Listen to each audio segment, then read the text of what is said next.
El que no tiene a la iglesia por madre no puede invocar a Dios como Padre, decía San Ireneo. Y San Agustín añadía, en la medida en que uno ama a la iglesia, posee el Espíritu Santo.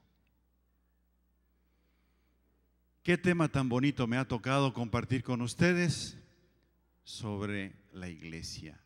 Yo soy iglesia. Me acuerdo que un señor me decía, yo la iglesia sí, pero los curas no. Y después, al poco tiempo, decía, bueno, Cristo sí, pero la iglesia como que no me convence porque, pues con estos escándalos. Y después, bueno, Dios sí, pero Cristo no. Como que no me acaba de convencer, como que, no, Dios sí.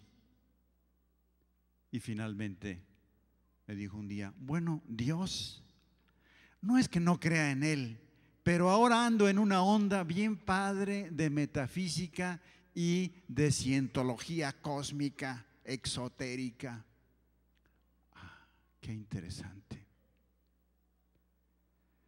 Desgraciadamente ese es el camino para perder la fe, pasar de la fe católica al paganismo y volviendo a aquellos antiguos sincretismos de los tiempos de la era precristiana.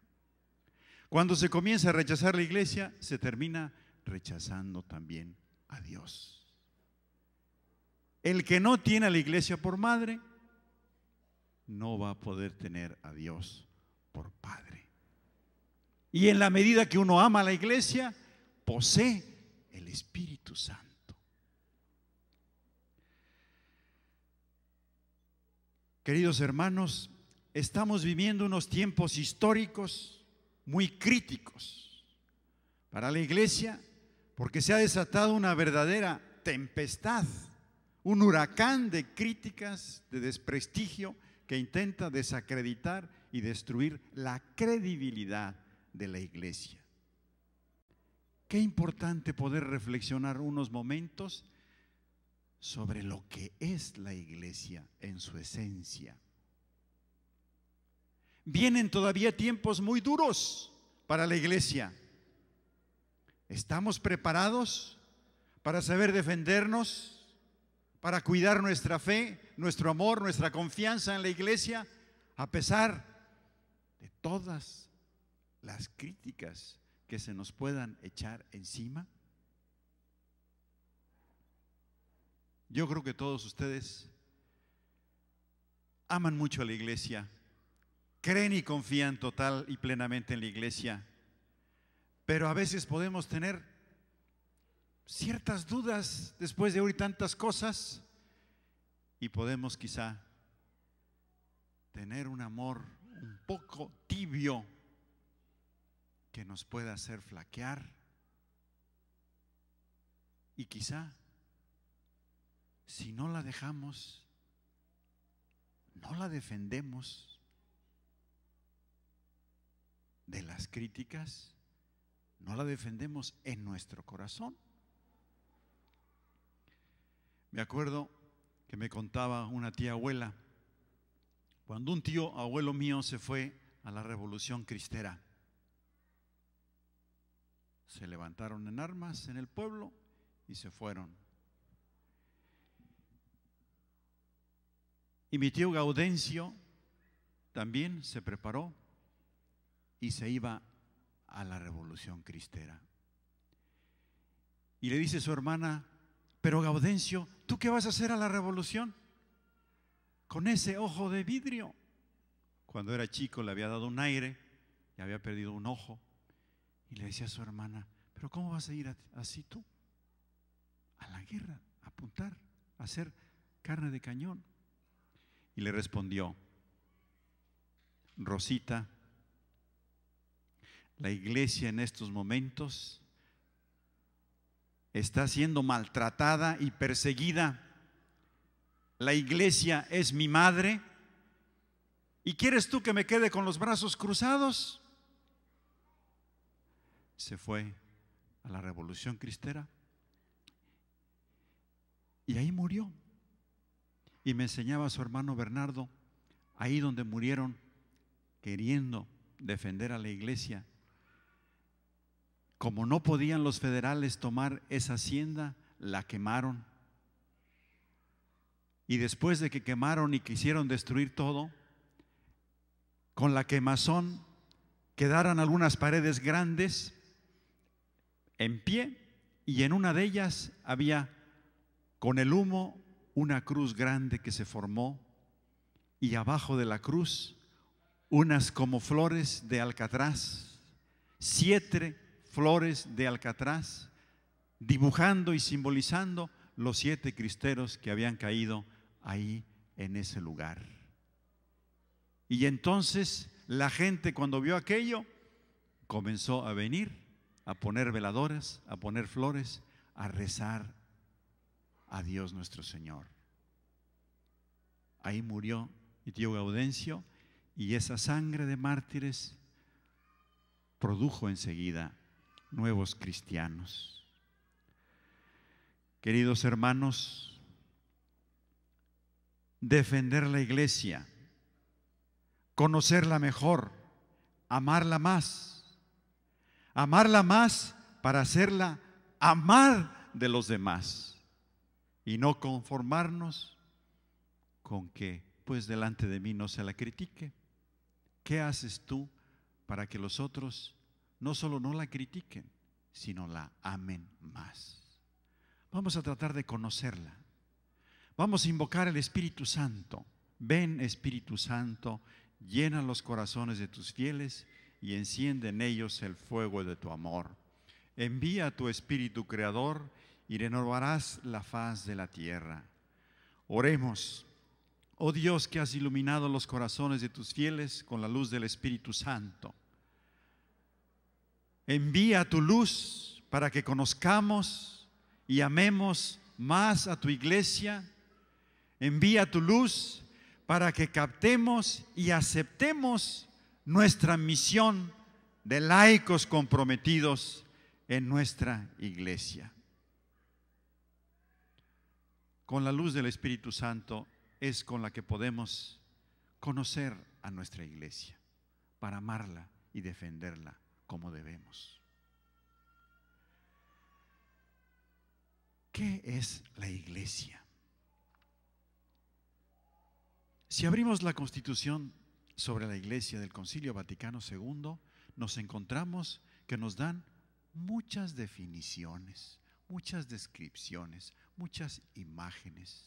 La iglesia es un redil, la iglesia es una grey, la iglesia es un campo de labranza, la iglesia es la edificación de Dios, donde Cristo es la piedra angular.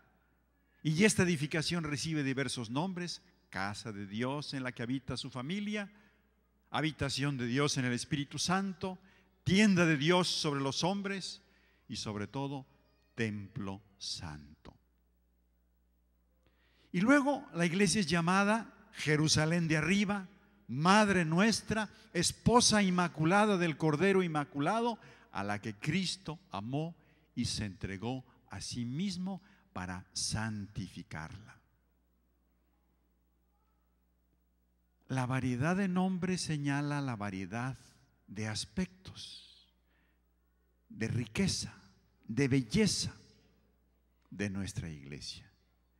Pero hay otras descripciones más profundas que van más a la esencia de la iglesia. Dice el Vaticano II: así como todos los miembros del cuerpo humano, aun siendo muchos, forman no obstante un solo cuerpo, así también los fieles en Cristo formamos un solo cuerpo místico. La iglesia es el cuerpo místico de Cristo, que es su cabeza. En fin, la iglesia también es vista como pueblo de Dios, peregrina hacia la patria celestial, como el pueblo de Israel que salió de Egipto y se dirigió a través del desierto a la tierra prometida. ¿Cuál de estas definiciones es la mejor? ¿Cuál es la más perfecta? ¿Cuál describe mejor lo que es la iglesia? Son aspectos de la iglesia. Cuando el concilio trata de pasar de las imágenes a una descripción más precisa, comienza hablando de que la iglesia es comunidad de fe y de esperanza, y como un todo visible mediante el cual se comunica la verdad y la gracia a todos. Un todo visible mediante el cual se comunica la gracia y la verdad a todos. Luego dice una sociedad compuesta de dos elementos: uno visible, otro invisible, uno terrestre, otro celestial, órganos jerárquicos y comunidad espiritual.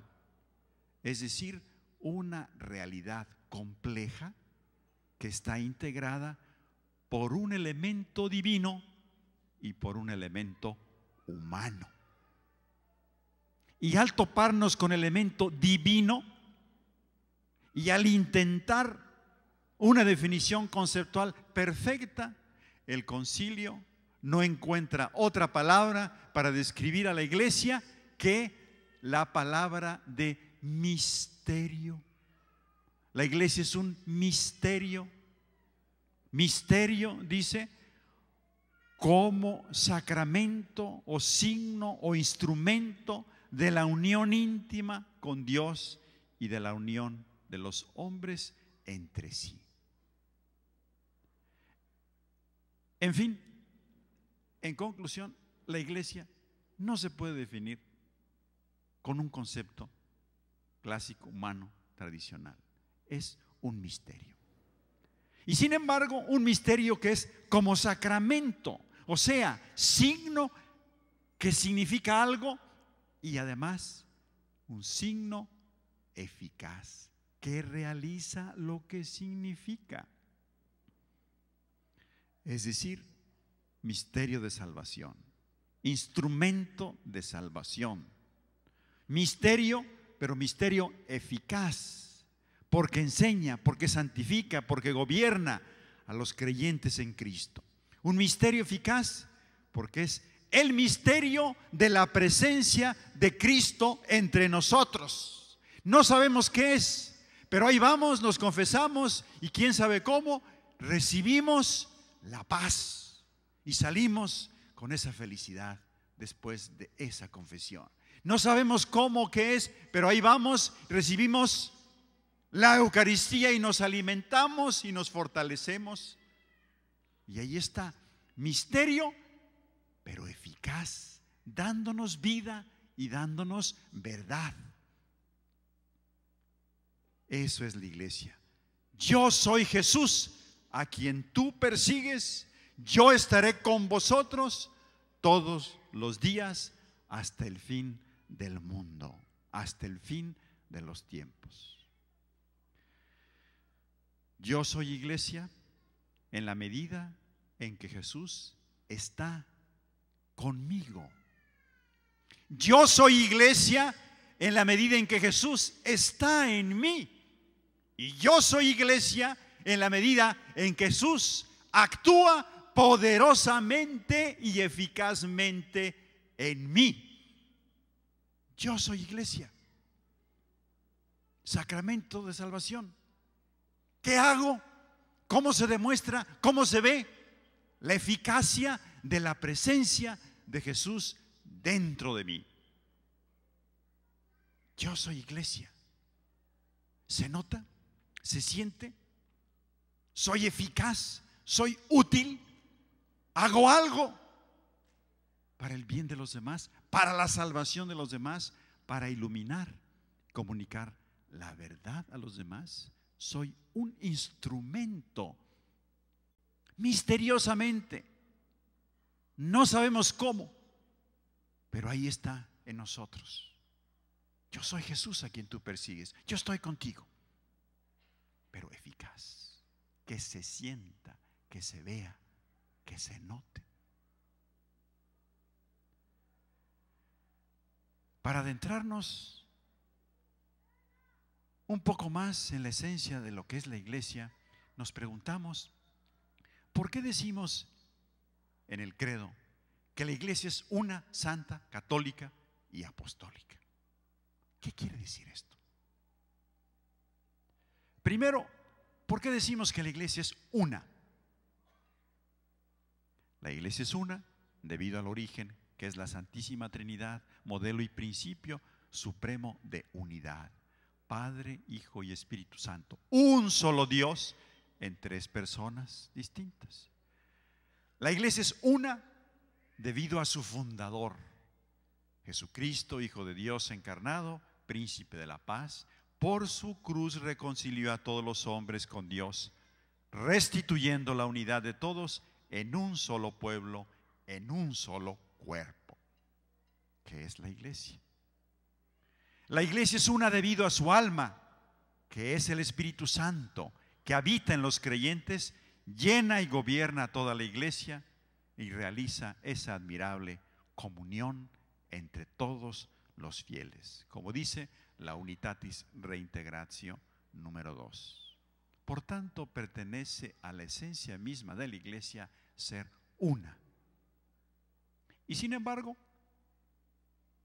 la iglesia desde el principio presenta una diversidad por la variedad de dones, la multiplicidad de personas y también la gran variedad y diversidad de pueblos, de culturas, de lenguas, de tradiciones.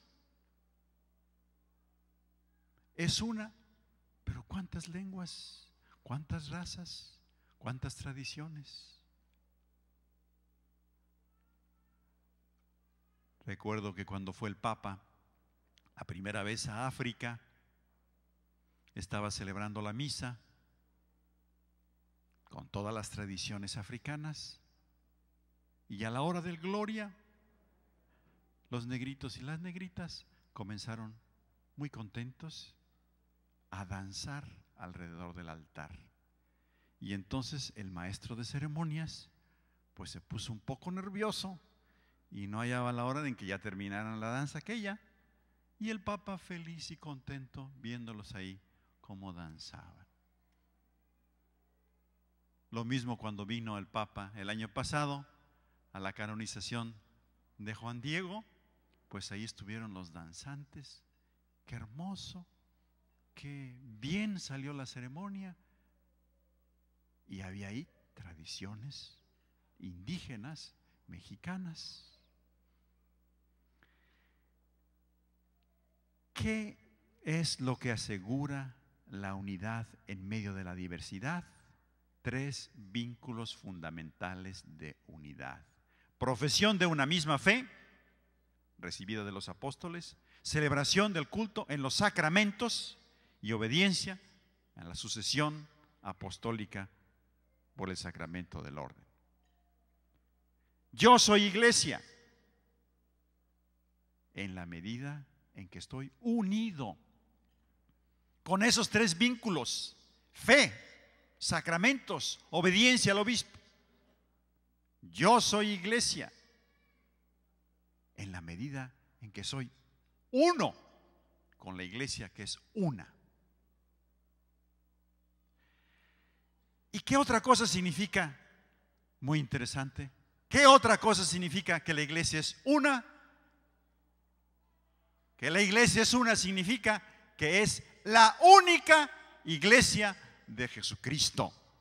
La única que Jesucristo, después de su resurrección, entregó a Pedro para que la pastoreara, la encargó a él y a los demás apóstoles para que la extendieran y la gobernaran.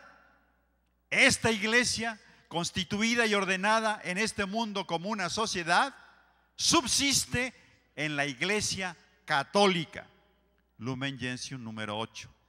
Y solo en la iglesia católica subsiste la iglesia de Jesucristo.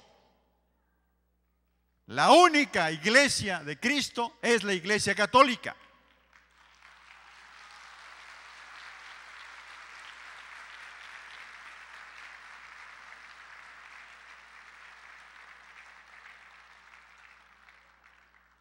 ¿Y qué son las otras iglesias? Las otras iglesias no son iglesias, son comunidades eclesiales o iglesias no de Jesucristo o sectas. ¿Cuándo vienen los hermanos del templo? Quien venga a visitar a tu casa, pregúntales: oye, ¿quién es el fundador de tu iglesia? ¿Quién es el fundador de tu iglesia? Mi iglesia es Jesucristo. ¿Quién es el tuyo? Juan Smith. ¿Quién es Juan Smith? ¿Quién es? Solamente por medio de la Iglesia Católica de Cristo, Sacramento Universal de la Salvación, puede alcanzarse la plenitud total de los medios de salvación. Y la iglesia es una y única, iglesia de Cristo.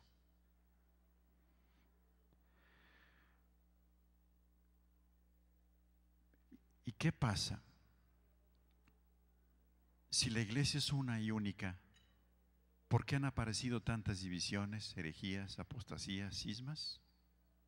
Cristo ha orado por la unidad de la iglesia, pero el pecado intenta dividir a la iglesia. El Papa intentó por todos los medios evitar el único cisma que ha habido durante su pontificado de 25 años. Cuando Monseñor Lefebvre se quería separar, no estaba de acuerdo, el Papa, los cardenales dialogaban con él para que llegara a ponerse de acuerdo y estar unidos en la fe, unidos en los sacramentos. Y entonces, pues él quería que la liturgia fuera en latín, no aceptaba la nueva liturgia en español o en francés o en lo que fuera, porque decía que no, que eso tenía que ser parte de la tradición de la iglesia. Y el Papa le permitió que celebraran su misa en latín. No estaba de acuerdo con que los seminaristas no trajeran sotana, y ni los sacerdotes. Entonces el Papa le permitió, para que por esos detalles tontos no se separara de la iglesia. Y después, en el momento en que él quiso ordenar otros 2 obispos sin el mandato pontificio, el Papa le estuvo suplicando y hablando y estuvo a punto de firmar y firmó y luego se volvió a retractar. Porque en ese momento, cuando no obedece al Papa, comienza a ser cismática esa iglesia. Porque para que sea una, única, tiene que estar unida en la fe, en los sacramentos y en la obediencia al Papa y a los obispos en comunión con el Papa. Si tú quieres ser iglesia, tienes que ser factor de unidad, crear comunión y no división. Ese es el reto del milenio, dice el Papa, la iglesia de la comunión, de la caridad. Hacer unión es hacer iglesia. Hacer división es deshacer a la iglesia. Yo soy iglesia si hago unión y comunión. Yo no soy iglesia, destruyo la iglesia, me separo de la iglesia si no estoy unido, si estoy dividido, separado de la comunión de la iglesia. Segundo, ¿por qué decimos que la iglesia es santa? ¿Y cómo podemos decir que es santa cuando hay tantos pecadores que no son santos o no somos santos?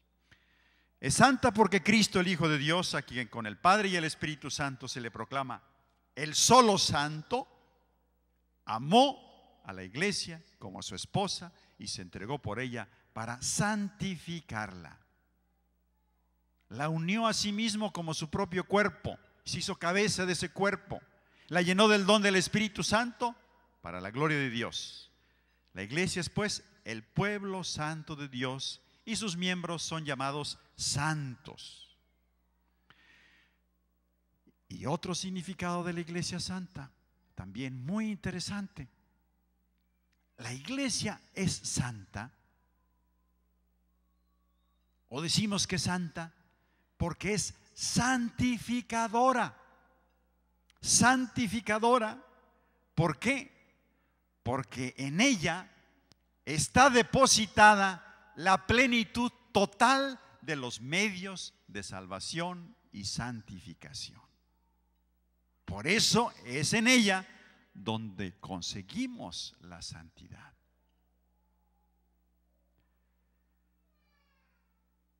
Pero si la iglesia es santa, ¿por qué tantos pecadores y escándalos en su seno? Porque ella es santificadora, es decir, abraza a los pecadores para purificarlos, convertirlos y santificarlos. Y además de pecadores, hay muchos santos, y santos de altar, y santos canonizados, y otros muchísimos que no llegan a la beatificación ni a la canonización, pero son igual de santos que los oficiales y a veces hasta más santos. Al canonizar a ciertos fieles, la iglesia proclama que esos fieles han practicado heroicamente las virtudes, y ahí está reconociendo el poder del Espíritu santificador que está en ella. Y todos los tiempos ha habido santos, y ahora sigue habiendo santos, y santos de primerísima categoría. Y el domingo pasado se ha reconocido a una santa, Madre Teresa de Calcuta, beatificada, que es de nuestros tiempos, que hace muy poco tiempo que acaba de morir, en el año 97, no hace nada, es nuestra, contemporánea nuestra.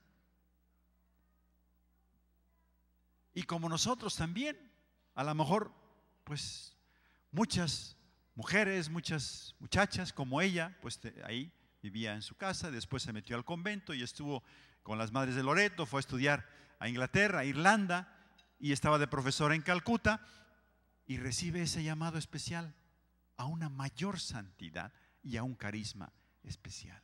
Y fue generosa, y fue fiel a ese llamado. Y ahora tenemos pues a la Beata Teresa de Calcuta, reuniendo a 500,000 de gentes en el Vaticano, haciendo iglesia y atrayendo a los fieles con su santidad. Es un poco llamativa la comparación con la otra mujer que murió en las mismas fechas, y cómo hubo tantas flores y tanta gente y tanta cosa en los periódicos en el día de su funeral. Y a medida que van pasando los años, esta princesa de Inglaterra, pues ¿quién se va acordando de ella? Y a medida que van pasando los años, esta pobre hermanita, madre pequeñita, Teresa de Calcuta, pues ¿quién se acuerda de ella? Millones de gentes reunidas en iglesia, ahí en el Vaticano. La santidad hace la iglesia. Yo soy iglesia, en la medida que soy santo, voy a reunir, voy a hacer, voy a inspirar, voy a santificar a los demás. Porque somos miembros de un cuerpo. Si yo soy bueno, como una célula, beneficio, hago el bien, santifico a los que están a mi alrededor.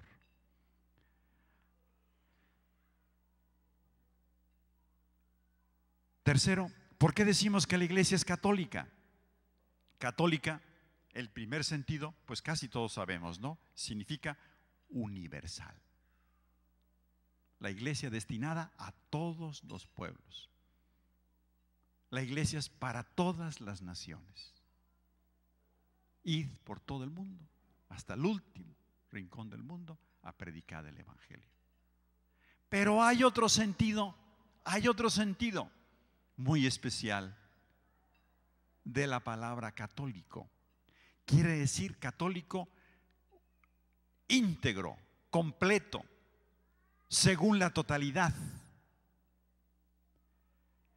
Cuando decimos que la iglesia católica es católica, queremos decir que es entera, íntegra, completa.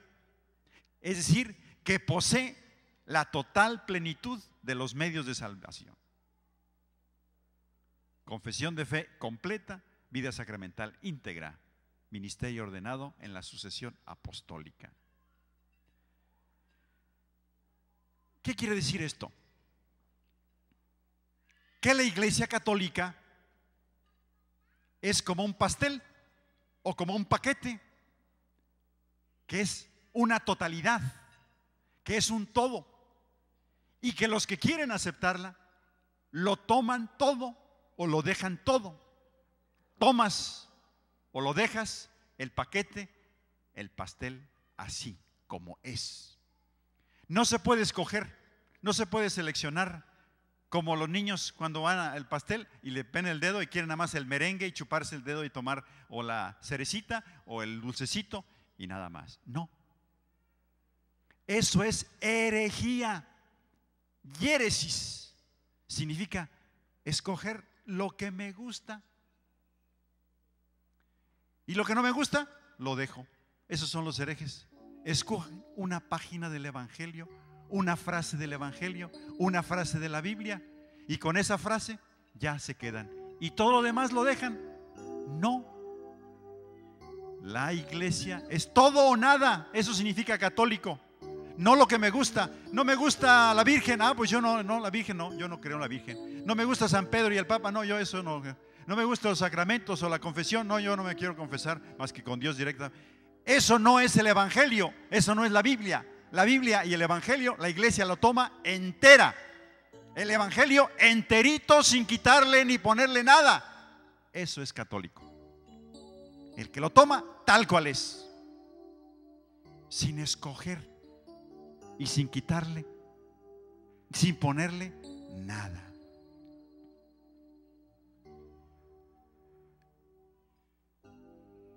¿Y qué pasa con las otras religiones o confesiones? La Iglesia se siente unida con todos, los cristianos y los no cristianos, y pues siente y sabe que ellos están ordenados, destinados a coger la plenitud de los medios de salvación, que es una búsqueda que ve como preparación para el Evangelio, esa búsqueda de las otras religiones, pero es esta la Iglesia, el lugar donde la humanidad debe volver a la salvación. Ella es el mundo reconciliado, ella es la barca que lleva a Cristo dentro y empujada por el Espíritu Santo navega seguro en medio de los mares y de las tempestades.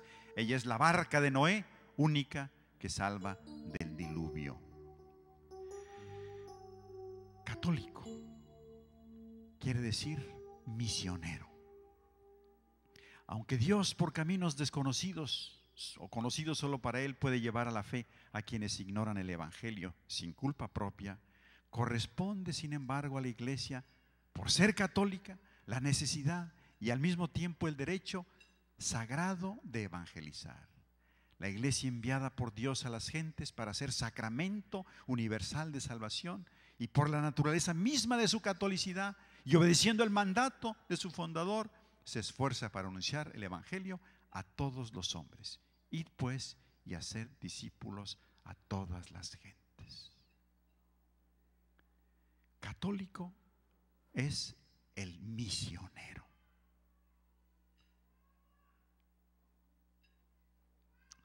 Recuerdo que el otro día me decía un señor: ya encontré yo mi misión. Fui con familia misionera en la Semana Santa. Nos encontramos un pueblo con tanta necesidad y que acogían tanto la palabra que lo adoptamos. Ese es nuestro pueblo. Y estamos yendo en familia cada 15 días. Estoy feliz y contento. Los sábados por la mañana preparo mi tema y en la tarde llegamos al pueblo en una hora, nos reunimos con la gente, doy mi tema, llevamos los dulces, la gente feliz y contenta. Ahora queremos regalarles Biblias, vamos a ver si podemos hacer una liturgia cada 8 días estamos felices. Nuestra familia ha cambiado, se ha transformado y está feliz adoptando un pueblo para misionar. La misión, queridos hermanos, está aquí a una hora.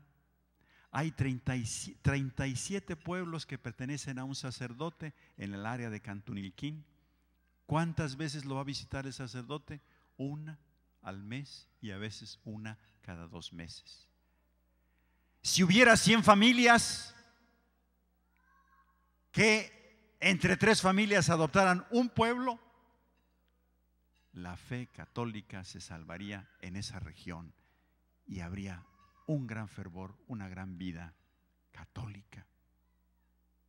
Adoptar un pueblo, ir, predicar, hablar, visitar, ver qué necesitan, ayudar a esa gente, eso es católico, ser misionero. Yo soy iglesia si soy misionero. Y finalmente, ¿qué significa iglesia apostólica? Apostólica, fundada sobre los apóstoles, que guarda y transmite la enseñanza de los apóstoles, pero sobre todo que sigue siendo enseñada, santificada y dirigida por los apóstoles, que sigue siendo hoy enseñada por los apóstoles. Los apóstoles entendieron que ellos eran los que iban a enseñar, pero entendieron que cuando Dios dijo, yo estaré con ustedes, no significaba solo ellos, sino todos los apóstoles que los iban a suceder, y nombraron sucesores. Apostólica quiere decir eso, que sigue siendo enseñada por apóstoles, que hay apóstoles que enseñan, que predican, que gobiernan, que hacen que la iglesia siga adelante. Cada día está más claro, cada día madura más la conciencia en la iglesia universal, que esos apóstoles, cuando dice Jesús, yo estaré con ustedes, no son solo los obispos, los sacerdotes, las monjas, los frailes, sino que todos somos apóstoles. ¿Por qué la iglesia es apostólica? Toda la iglesia es apostólica. Todos somos apóstoles. Todos los miembros de la iglesia, aunque de diferentes maneras, tienen parte en la misión apostólica de la iglesia. La misma vocación cristiana, por su misma naturaleza, es vocación al apostolado. Y se llama apostolado la actividad del cuerpo místico de Cristo que tiende a propagar el reino de Cristo en la tierra. Me decía la semana pasada un señor que fue hace tiempo a unas pláticas para la primera comunión de su hijita y que le parecieron muy interesantes, pero que cuando el diácono comenzó a decir que las sectas que nos invaden y que qué hacemos y que no hacemos nada, eso no le pareció, no le gustó. Y después de que terminaron la plática, fue y le dijo al diácono, oiga, usted está diciendo que si me visitan, que si las sectas, que si esto, que si lo otro. Y eso, pues a mí no me parece bien. ¿Y por qué no le parece bien? Porque, ¿cómo puede usted decir eso? A mí me visitan estos señores a cada rato y hasta ahora ni un sacerdote, ni un diácono, ni una monja me ha visitado en mi iglesia, me ha visitado en mi casa. Y vivo aquí cerca de la iglesia. ¿Cómo tratan ustedes a su clientela? Y se está quejando. Y le dijo entonces el diácono, oiga usted, ¿y usted de qué iglesia es? Pues yo soy de la iglesia católica. Ah, de la iglesia católica, de la iglesia una, santa, católica y apostólica. Sí, apostólica. Oiga, ¿y qué apostolado hace usted? ¿Qué apostolado hace usted? Pues yo no, ¿apostolado? ¿Qué es eso? ¿Qué apostolado hace? ¿Eres de la iglesia apostólica? ¿Haces algún apostolado? ¿Cuántos de ustedes aquí tienen un apostolado? Qué pocas manos. No se ve, por eso no puedo decir. A ver, ¿cuántos tienen ya su apostolado? Levanten la mano. pues hay bastantes. ¿Cuántos tienen su apostolado ya? ¿Cuántos? Hay bastantes manos levantadas, pero todos teníamos que levantar la mano, porque todos somos de la iglesia apostólica. Vamos a terminar una reflexión sobre la iglesia actual. ¿Cómo es la iglesia actual? ¿Cómo es la iglesia del futuro? La iglesia actual es una iglesia perseguida. Ha corrido mucha sangre de mártires en los años pasados, sigue corriendo. Hoy día la persecución quizá más sutil y encarnizada, aunque no se ve cuántos enemigos andan por ahí. No son esas persecuciones el camino normal de la iglesia peregrina en este mundo, entre las persecuciones del mundo y las consolaciones de Dios. No es el camino de la purificación y de la fecundidad. No es el camino de Jesucristo y de la cruz. No está dicho claramente en el Evangelio: si a mí me han perseguido, os perseguirán también a vosotros. Dichosos cuando os insulten y os persigan y os digan todo género de mal por mí. Pero a la persecución hay que responder con los gritos del silencio y con el rumor de las armas de la oración. Orad por los que os persiguen. La iglesia actual es una iglesia renovada o todavía en crisis. Las nuevas corrientes renovadoras, la corriente litúrgica, bíblica, ecuménica, pastoral, ha dejado una huella muy positiva, muy profunda. Pero al mismo tiempo vemos una iglesia azotada por el secularismo, el indiferentismo, el materialismo, por la falta de vocaciones, por la proliferación de las sectas. Pero por otro lado, también vemos nuevos carismas, nuevos movimientos, nueva vitalidad, nuevo dinamismo, nueva evangelización, nueva conciencia del papel y de la misión de los laicos en la iglesia. Yo soy iglesia, tú eres iglesia, nosotros somos iglesia, nosotros vamos a hacer que la iglesia siga adelante. La iglesia actual, una iglesia marcada por el carisma del Papa Juan Pablo II. ¿Qué ha significado este Papa en la vida de la iglesia? Tantas cosas que se han dicho del Papa en estos aniversarios de los 25 años. Y entre todas esas cosas que se han comentado, mensajero de la paz, gigante de la historia y tantas cosas, hay una que a mí me llamó la atención mucho. Este Papa, decía un autor, es una carta escrita por Dios para el hombre de hoy. Una carta. Y una carta que entre todas las líneas tiene 3 líneas subrayadas: la línea del sufrimiento, la línea de la evangelización, la línea de no tener miedo.